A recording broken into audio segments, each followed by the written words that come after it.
Season 2 of Year 5 has arrived for The Division 2, and in this video, I'm gonna give you everything you need to know about this exciting new update. We got some things to really look forward to this season. So first up, when does the season drop? Tomorrow, October 3rd, Season 2 launches, and with that, on day 1 of Season 2, you are going to get access into the Incursion. And since that's so exciting, why don't we start there? The Incursion is called Paradise Lost. They're like mini little raids, but it's more about builds and player composition than puzzles. And that's going to be the big differentiator between this and a raid. So if you're not really into the raids and all those clever mechanics, then this is going to be more for you. And it's going to allow for a 4-man team, and matchmaking is available. Yes, that's right. And so this is going to be more role-based, and it was clarified that this is not a DPS-based raid. So if you go in with a DPS team, quote, you will probably be in trouble, end quote. Something to think about. But they didn't give any spoilers, and they did clarify that this was not included in the PTS because they didn't want to give unfair advantages to certain members of the community. They're really excited to say it's not possible to solo this on paper, but they are interested in seeing if somebody in the community can break that theory. There is a trailer for it, and it is really exciting looking, super hype. This is Mackenzie Merritt. We need help. Cleaners have taken the Merritt estate. We need the division.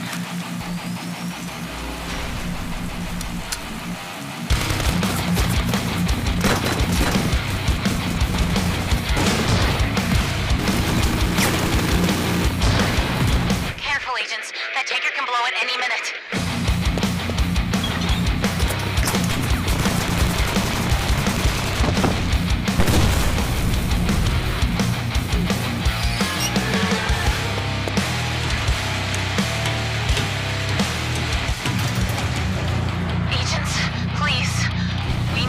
Stop the Lovebirds.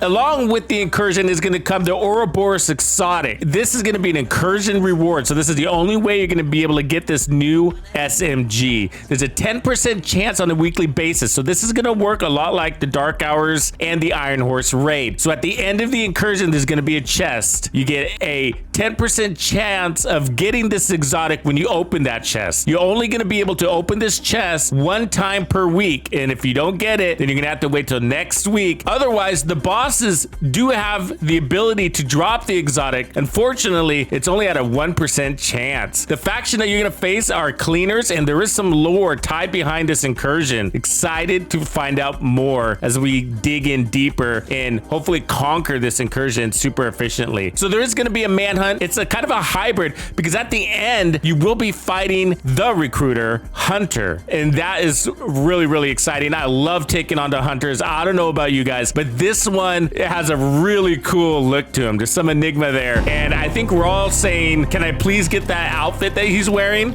Agent, what's the worst thing you've seen in the last year? The dollar flu? Hostiles, destroying any sense of progress we've made.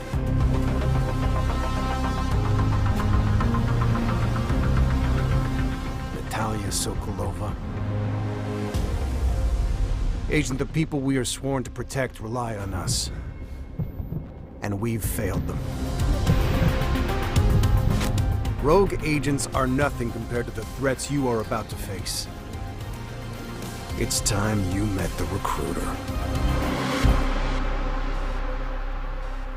Oh, that Hunter was badass. Global events will also be included as usual, but this time they're gonna be 2 weeks long instead of their 1 week length that we're used to in past seasons. Now there's gonna be 1 month between manhunt targets. That's crazy. There's also gonna be some collector things to pick up. Speaking of collectors, there's gonna be the new exotic chess piece, part of the new season, and that's called the collector exotic chess piece. There's also gonna be the Ortiz gear set. That's gonna give new abilities to the fire turret. So very exciting. And then we get another new exotic called the Iron Lung exotic LMG. So both those exotics will be part of the rewards track. The rewards track is free, and there is a premium version called the Season Pass. It's not required to purchase, but I think it's worth it. With it, you're gonna get 11 weapon skins, 3 emotes, the new Hunter outfit. I don't know what it's called, but it looks really cool, and it's super creepy. And that's all part of the Season Pass, as well as a bonus. You're gonna get a new season, well, really a gear set set outfit, and you've probably seen those on past seasons. So when they now land a new gear set for the season, we get an outfit that is on theme with that. So very exciting. Speaking of outfits, we're gonna have another apparel event. This one's called Nexus, and I would describe it as sort of streetwear meets technical, and I think it blends two different apparel events that we've seen in the past. Always looking forward to making my character look dope. I don't know about you. Beating the apparel event, there's gonna be an award as well, and it's a uniform. So it's a full head to toe equipment set, and this one is, I don't know about you, but it kind of reminds me of the Matrix.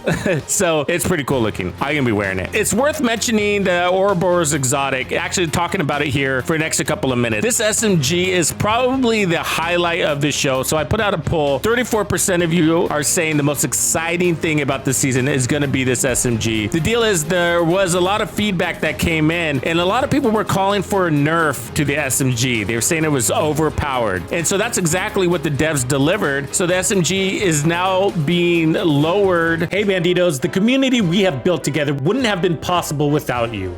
So as a thank you for supporting my channel, I am bringing you the hookup on member perks, including even more Division 2 content and the celebrated gaming music playlists. If you're not part of Texas Players Club, now is your chance. The RPM is going to be 150 RPMs less than what you experienced or saw in the PTS, landing at 1,350 RPMs. Everything else about it is the same, so they still want to have the fantasy of feeling strong, but they took it down a couple of notches. We will be reviewing this in depth, so I'll probably save this conversation for that once we get our hands on this thing. So the Descent game mode has some changes coming. We saw this in the patch notes in the past. We got some more clarifications as well as a visual aid. But the reconstructed and exotic caches now have a 50% chance to drop when you beat the Nemesis. That's pretty cool. Plus, there's going to be better bonus rewards up through level 30, including a 100% chance to get those reconstructed caches. That's pretty darn good because those are really, really, really great things to be able to utilize in crafting builds. Looking forward to getting my hands on a full set. We did get some questions in the stream about getting checkpoints added to the Descent game mode, and he did clarify, and I thought he did a really good job basically just being frank with us and saying that the Descent game mode, the way it's developed, is we're basically transferred to a new identity, a new character, and so that makes it really difficult to save the checkpoint because when we leave the Descent game mode, that character is wiped. Structurally, he's saying it's just not really possible to do that. However, they are getting the message and looking at ways to resolve it. Basically, the message is we need to be able to get through that thing a lot faster. And so they're looking to make it go faster through the Nemesis stage, at least. And that's something they're looking at doing in the future, but not in this title update that we're receiving tomorrow. There are quality of life updates, speaking of. Exotic caches are now going to be at the DZ vendors, so you have something to spend those Dark Zone points on. And then they did reduce the Stinger Hive range by 30%. And quote, he did say that there's more Jurassic PvP changes coming in the future. So that's really exciting. They're looking at it from an entire package delivery sometime in the future. And we don't know when, and he wasn't able to talk about it more. Also, there's going to be a holiday event. Christmas backpack is going to be one of the rewards, and it looks pretty darn cool. It's a Santa backpack, basically. There's even a teddy bear and some presents hanging out the top of it. There's going to be a new structure for the holiday event. So in the past, you had to go and basically seek out the hoarder, kill him, and roll your chances with RNG, but now it's going to be a daily reward activity. So there's going to be 15 daily projects, each giving cosmetic rewards. And so this is definitely easier than farming the hoarder. And these projects can be as simple as doing an emote in front of another player. Oh, and I should also mention there's going to be a Halloween mask that we can buy in the store at a later date, and they'll announce that as we get closer to Halloween. So what do you guys think? I gotta say that Incursion, I'm excited about it. I think it sounds like it's something that we're going to be able to invest mentally into, you know, and that it's not going to be, I guess, how do I say, as casual as Countdown. They specifically said, and I don't know if I'm going to quote this correctly, but they said that they have made it so that it's nicely balanced for experienced players. And I throw myself in that box, and that makes it exciting for me. We're looking to be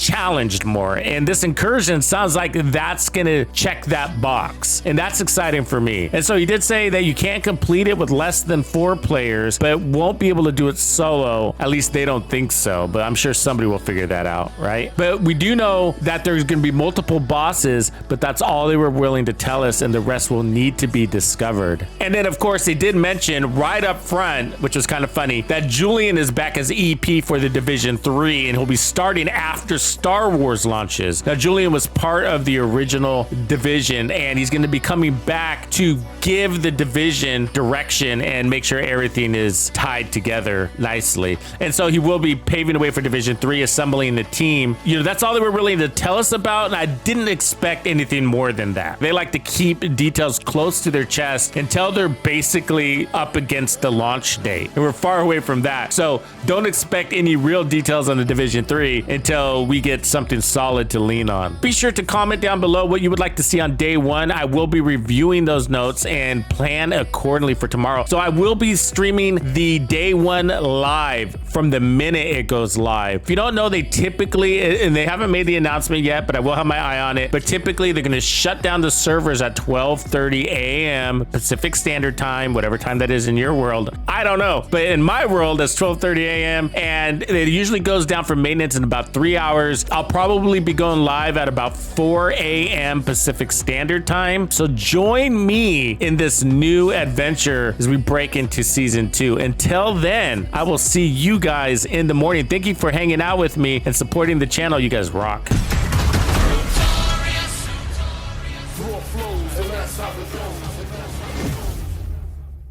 Follow me.